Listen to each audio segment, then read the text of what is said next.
Yo, what's up, everybody? Welcome back to the UFC show.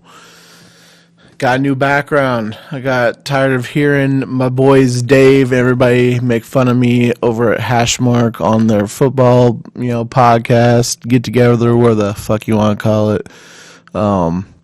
They were flipping me a bunch of shit, besides talking about the chug, everybody's apparently loving the chug. Got a hold of my friend Bob Jolly, who runs the local MMA organization where I'm from, out of Ottumwa, Iowa. If you can see, True Rev MMA. Great guy. I've never actually, when I was fighting, I never fought for him. When I was out, he did offer me a couple times to come and fight, and I was just, at that time, not interested in fighting again.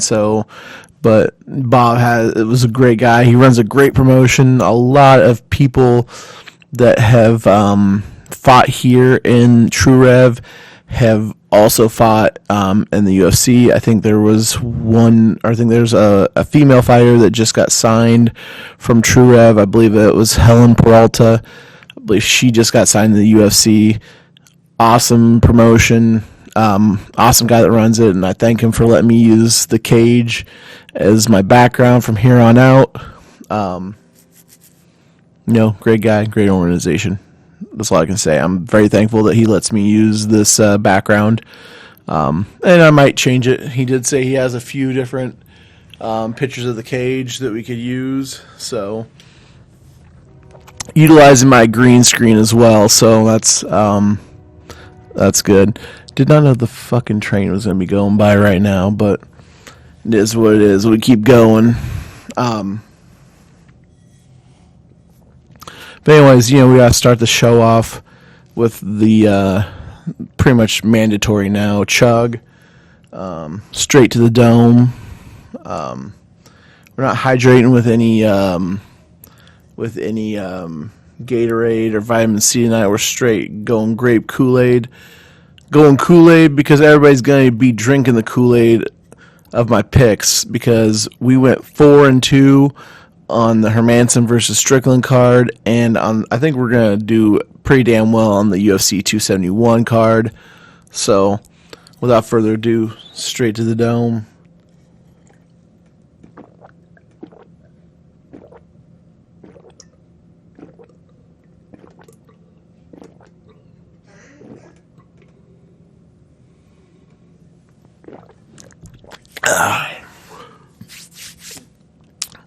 Didn't burp that one up near as bad, so let's get into it. The Hermansson versus Strickland card. I told you guys before this was even gonna happen that this was gonna be an electric card. It was gonna be great. There was gonna be lots of finishes. There was gonna be some, just great fights. Officially, I had a few different things in what I said on the podcast. I know I talked about Juliana Rosa versus Steve Peterson. That was the first fight of the night. And, man, was this a great fight. Just, slugging each other. Boom, boom, boom. One after another. At one point, it felt like Rosa just dropped his hands and was letting Peterson hit him. It was crazy. Rosa won this by split decision, but this was a very back and forth fight, and you can tell by the split decision. We officially had it down on when I broke it down, I said a Rosa money line, which was correct. And I said you could get more value out of the TKO, KO, DQ, and sub. That did not happen. So if you followed my prediction on here, but not on my TikTok, you would have won money. This was a great fight, though. I mean, it's a fight of the year candidate. It was really good. I think it's worth going back and watching. A very good fight. Rosa came in as a -310. He was the favorite, and Peterson was plus 250. So really, it was a surprise that it was that close. But it was really good. It was a really good fight. So on my TikTok, I posted the, to go with the method of victory, so which meant TKO, KO, DQ sub. Called that one right on here. Not so much on TikTok or Instagram or Twitter, which I posted my pics to those. The next fight was Brian Battle versus Trey Gore, and this was the fight that was supposed to be the Ultimate Fighter winner. Like, it was supposed to be the official winner.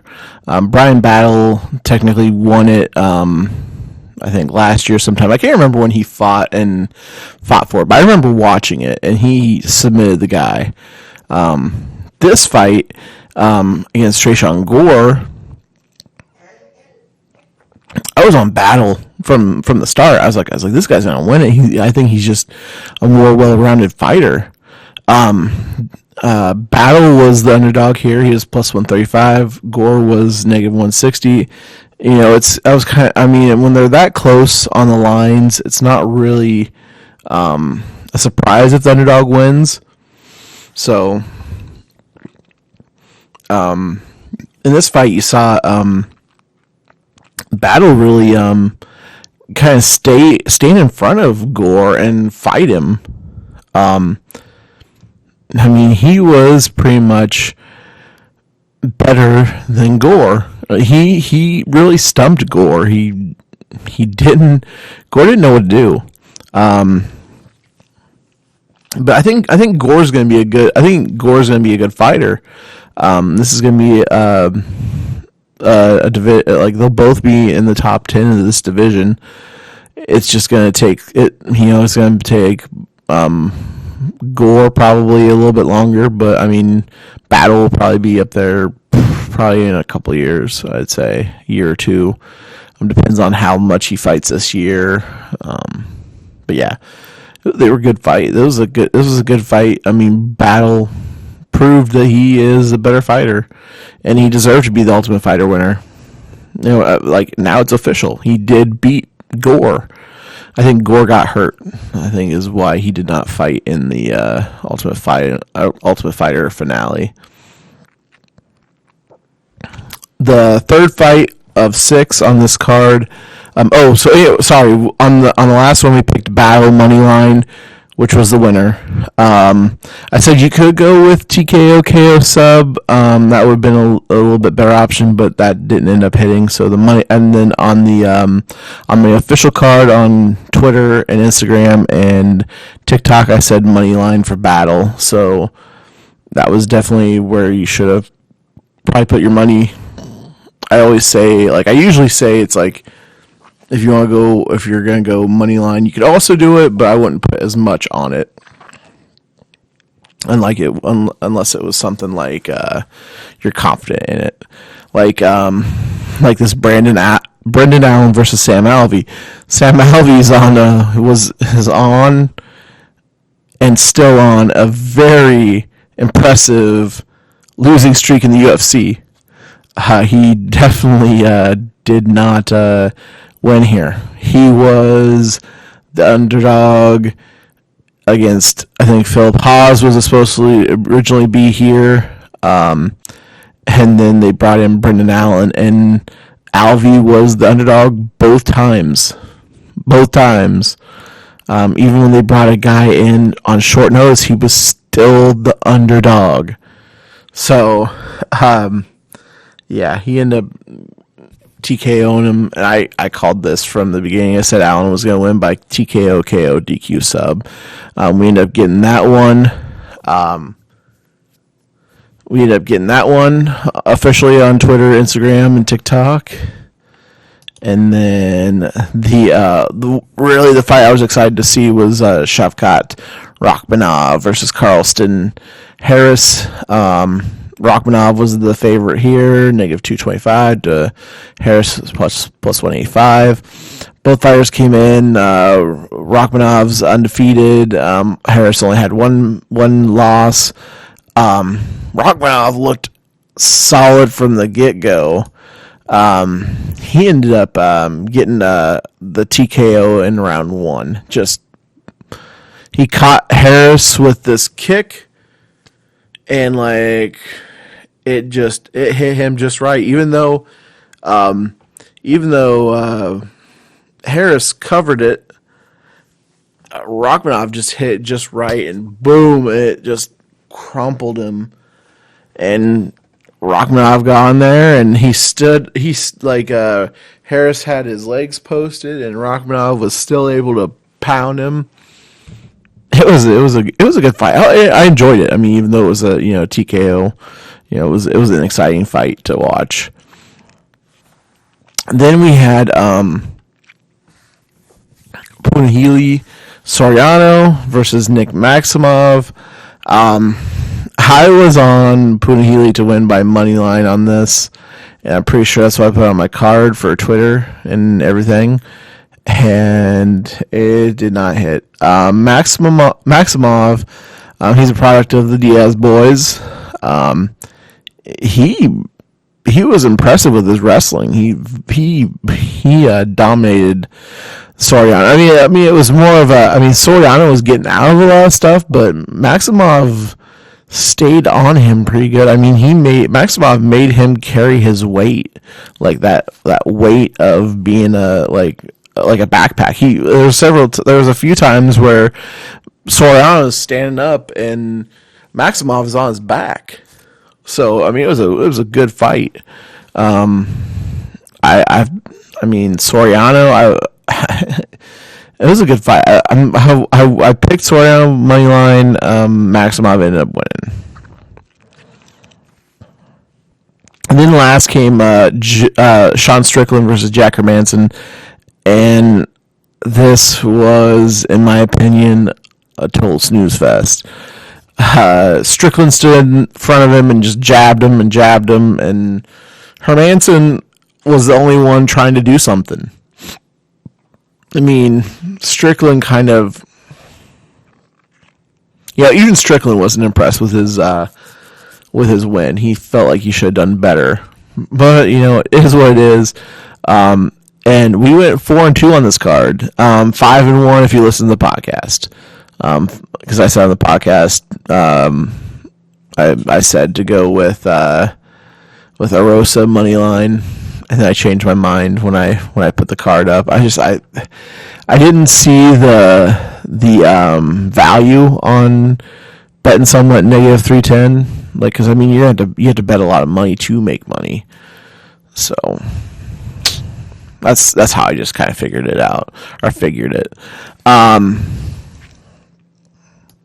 We got UFC 271 coming up, and this is a pretty good fight. I'm just going to tell even the prelims are pretty stacked.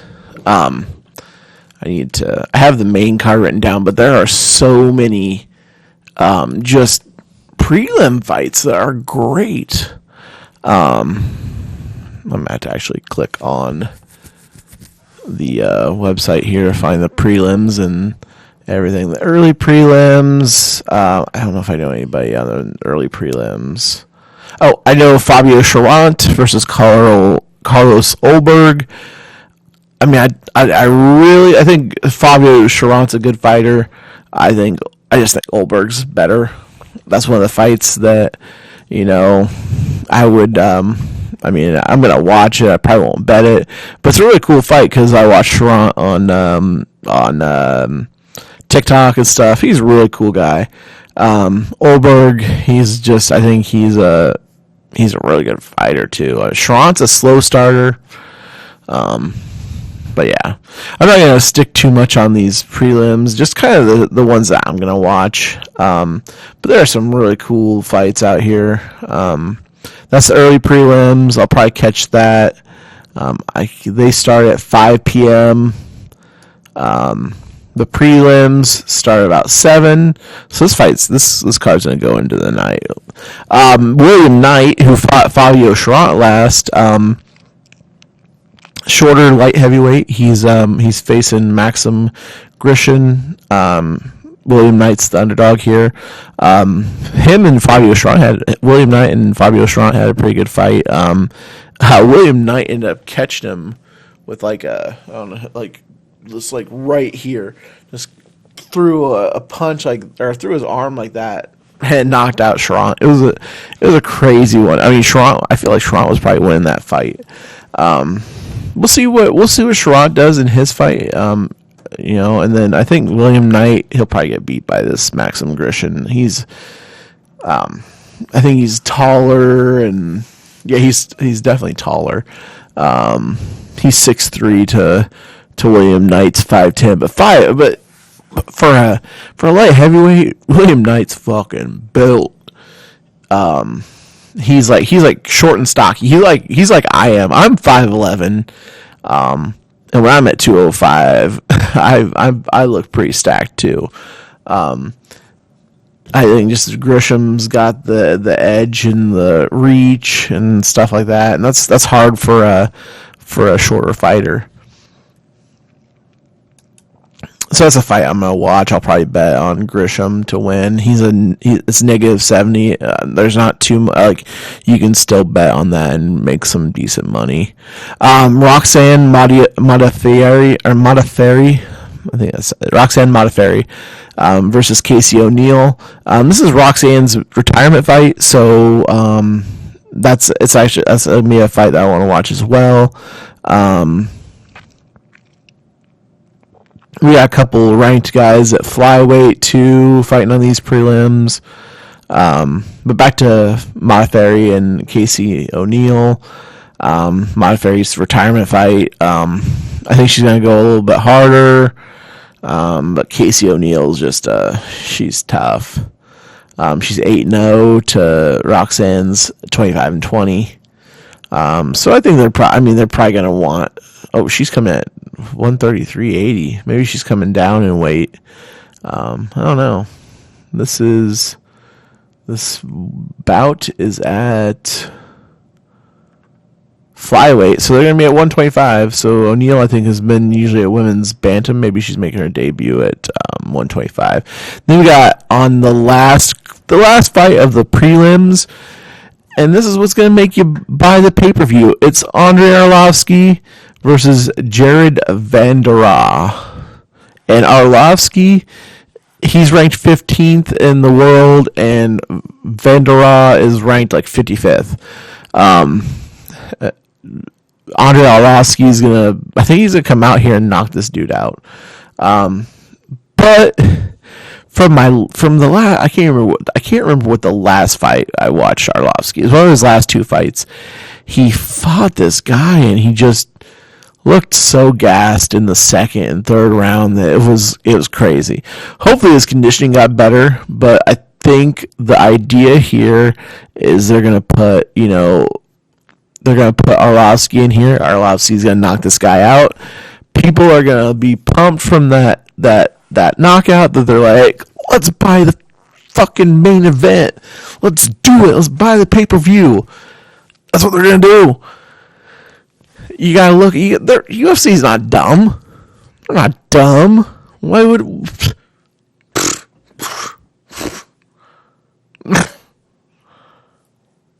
That's why they got Arlowski. He's a name. He's been in the UFC forever. He was one of my favorite fighters when I was fighting and stuff like that. It was like he was the guy I liked to watch. I'll taste when his feud with Tim Sylvia, and Tim Sylvia was dating his ex-girlfriend. He's like, I'll taste my big pee. Just he's so fucking hilarious. And he's been around forever. I mean, he's still fighting. I think this Vanderaa's 12-6. He's coming off a loss. I think Arlowski's gonna knock him out and get people to buy the pay-per-view. Then Dana White slips him a little bit of money under the table for knocking him out.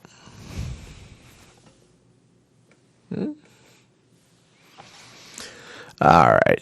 So let's get into the main card of UFC 271. We start this fight off with Bobby Green and Nasrat Haqparast. I think that's how you say his name. Bobby Green comes in. He's the favorite. I have it at negative 150 for Green, so he's favorite, and plus 125 for Haqparast.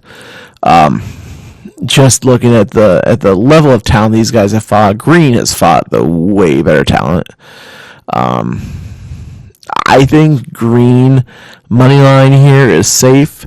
I don't think he's going to finish Haqparast, but I think he wins this fight just because of the level of competition he's faced compared to Haqparast. I don't know if Haqparast, I think, is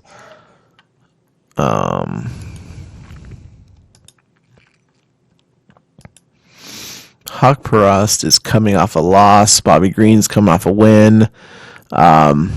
Yeah, I think Bobby Green's just the superior fighter here. I think he's the better overall. I think he'll probably win this fight. The money line's probably the best pick here. Like I said, it's still low enough for me where I feel like betting on Bobby Green without like picking it by finish. There's still value because he's negative 140 to Haqparast on the UFCEE website, and they're using DraftKings, so the lines are a little different. For Caesars, it's negative 150 to plus 125, so they're close. But yeah, I think you still get enough value there to go just money line there. The next fight on the main card is Kyler Phillips versus Marcelo Rojo, and you have Kyler Phillips, the heavy favorite here.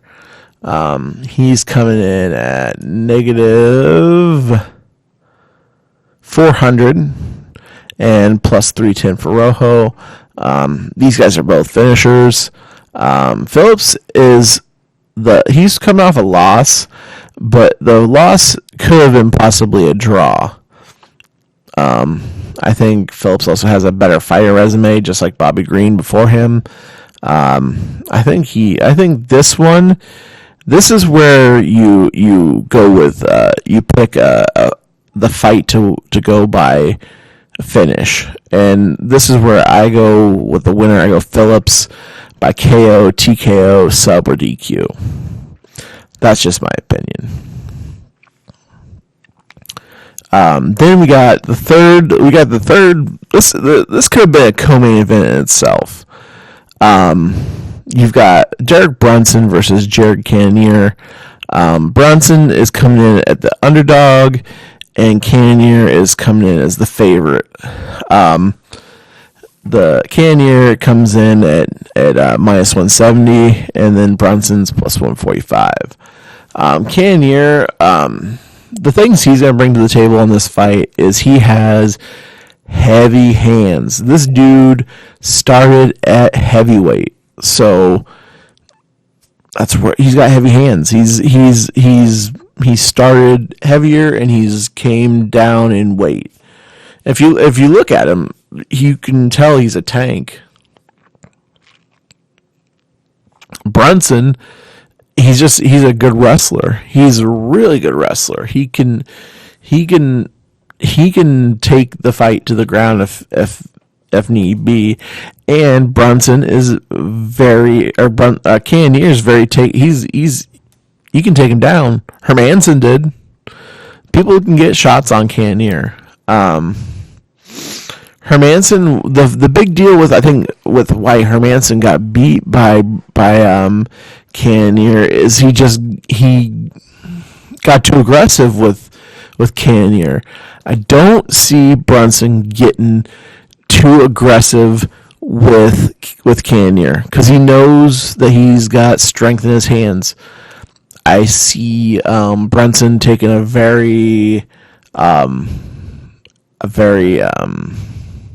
cautious approach with Kanier. He'll probably find his range. He'll stay away from Kanier's power. The first round is going to be a lot of feeling out. And then I think in the second round, probably midway through the second round, Brunson's going to get a takedown. He's going to control Kanier for that round. He's going to come out in the third.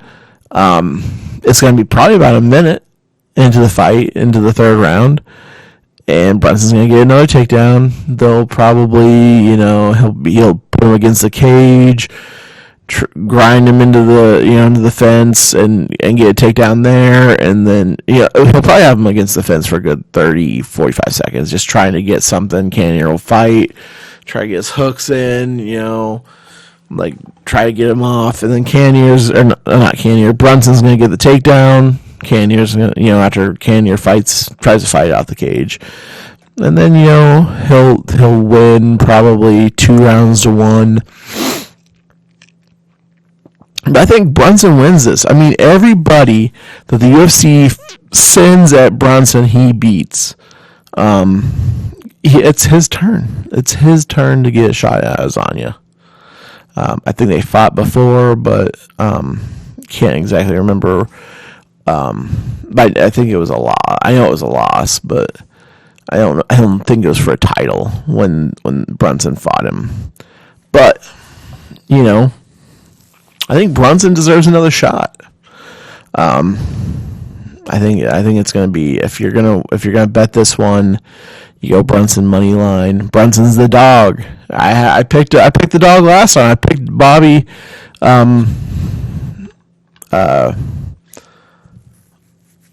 Brian Battle. I picked Brian Battle. He was the dog there. I don't think I picked any other dogs that fight. Maximov was the dog. I didn't pick him. I picked Soriano. So I think Brunson gets this one. I think he has the strategy to do it.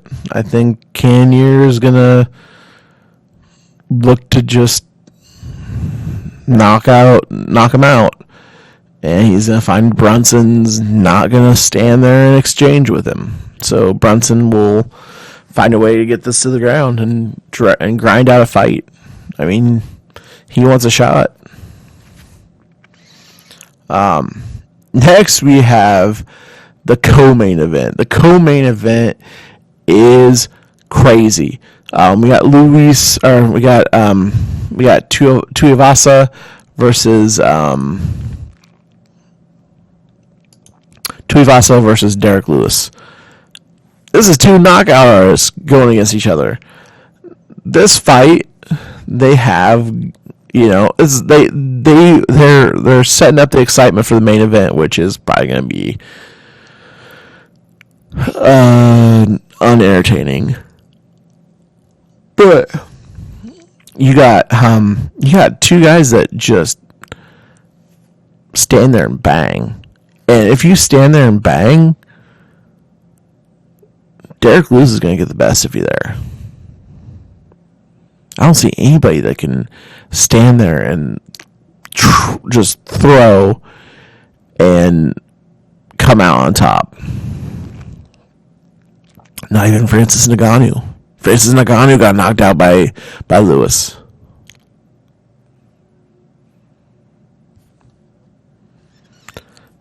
Francis Ngannou is the best heavyweight in the world. Lewis, he's, like I said before, he's the gatekeeper now. He's the gatekeeper to heavyweight. If he wins this fight, he might get another title shot sometime. He might get a fight with Stipe first before he gets a rematch with Ngannou. But he's the gatekeeper. And Tuivasa, he's a great fighter. I love watching his fights. I love watching him knock people out. I do. I'm fans of both of these guys. I wish they didn't fight each other at all, because I don't know who to root for in this fight. I know who's going to win, though. I know who's going to win. Derek Lewis is going to win. You can't outthrow this guy.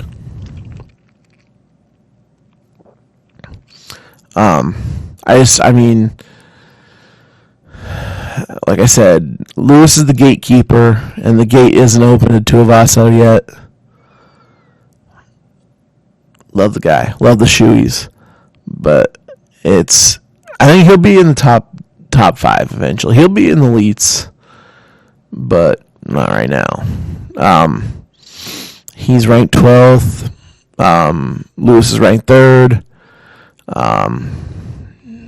You're gonna see Tuivasa probably hit the canvas. And I hate saying that. I do, because I really like Tuivasa. It's hard. It's hard to pick a winner here because I know it's going to be Lewis, and I just hate seeing it. My pick is Lewis, and it's going to be by KO, TKO, sub DQ pick. The method of victory. Way the tab you want to select. I don't have the odds for that. I think I've only got 2 here that I'm doing the method of victory, that KO, TKO, sub DQ pick. They weren't on Caesars last night, and I don't have DraftKings, but I'm not really. I just don't have money on DraftKings. I have money on Bet Openly. I have money on Caesars, and then what else? I have Bet MGM. I have some money on, but I never really. I'm really comfortable with Caesars and Bet Openly, so that's me. I can say that I don't have no sponsors by anybody. Then the main event, Asanya versus Robert Whittaker. We got Asanya coming in the favorite. He's negative 280. Whittaker is plus 230. He's the underdog. These guys have fought before. I mean, Asanya won. Whittaker, he's done really well since his fight with Izzy. He's really sharpened his game. But I just, there's no one in the middleweight division that is like Asanya. He is a genius. His fight IQ is just off the chain. He's got people that in his his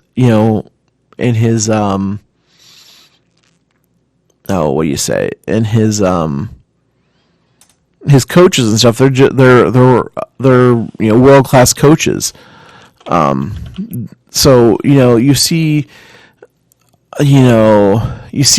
Whittaker saying, "Oh, hey, Jan Blachowicz showed us how to beat Adesanya." No, he didn't. You see Izzy and Blachowicz fight. That Blachowicz outweighed him. Adesanya weighed in at like 203. He barely qualified. But it was just one of those things where he just didn't. He was.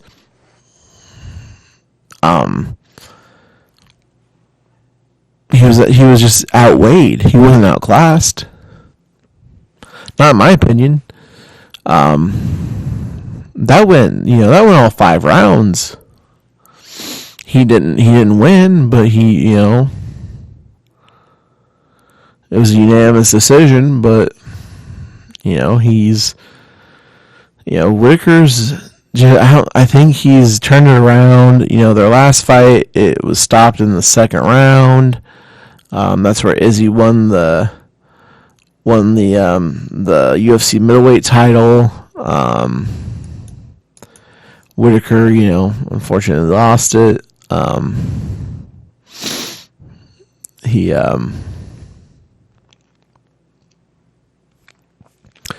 I think that this fight's going to go all 5 rounds. Adesanya is going to win it. I think it's going to go all 5 rounds because they fought before. And even though it was a knockout, I think, Whittaker's, he's a good wrestler. So I don't think he, I mean, I don't think he's gonna.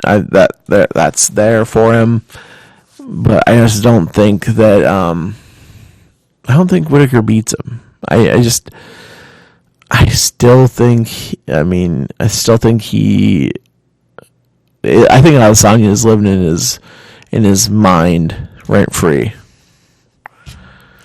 And I think he'll probably take it the distance, but he's gonna lose by unanimous decision. What else to say? I mean, that one I'm going Asanya money line, even though it's negative 280. I think it's a safe bet. I think the fight's gonna go the distance. I just don't think it's that exciting of a main event. We could see a finish from Asanya though. The last thing I was going to talk about is I did watch the FAC the FAC 12 where the Nelk boys are going to sign somebody, and Dana White was there. We had a guy from about 20 miles down the road from me that fought on that card, and his name is Mikey fucking England, and that guy is bound for the UFC. He fought a 37-year-old guy, Buccia, I think was his name. Buccia, and he manhandled him. Mikey, former state champion in Iowa here, moved down to Kansas City. He's a firefighter. He's 6-1 as a pro. Let's look at his Tapology here. He's 6-1. Or 5-1, it said. 6-1. I thought he was 6-1. Yeah, he's 6-1. He beat Zach Buccia.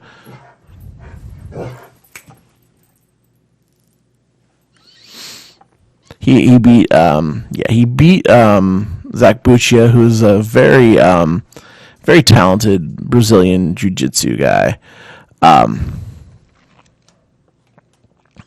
Beat him TKO. Dana White and the Nelk boys were at this fight. After he won, the crowd went crazy. The crowd went crazy for him during when he was coming to the cage. He's a very he's a likable guy. He's got a mustache. He looks like he's having fun when he goes out to the cage. Honestly, if he does not get a UFC contract soon, it's a shame. It's a damn shame. The Nelk boys should honestly they should sign him. They shouldn't sign anybody else. The fan base that he's gonna bring to the UFC and the fan base that the Nelk boys can provide to him, I think it'd be a great partnership for both of them. That's my opinion. I'm gonna stick to it. All right, so that's gonna be my time. I went 38 minutes here. They like me to keep it around 30 minutes, but it's hard. Usually I thought I'd have a little bit tougher time, talking by myself, but apparently not. All right, that's gonna do it for the UFC show and the UFC 271 predictions and the coverage of the Hermansson versus Strickland card. So I'll see you guys next week when we do the recap of UFC 271. And then I think we have another fight night coming up. I think that's the RDA fight.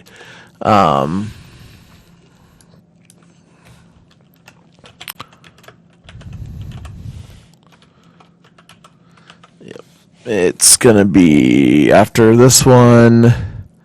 It is, Dos Anjos versus Fiziev. We'll recap 271 and we'll give you the picks for RDA versus Fiziev. Looking ahead, I see I see Jim Miller's on that card, so that's always fun. Alrighty, guys. Peace.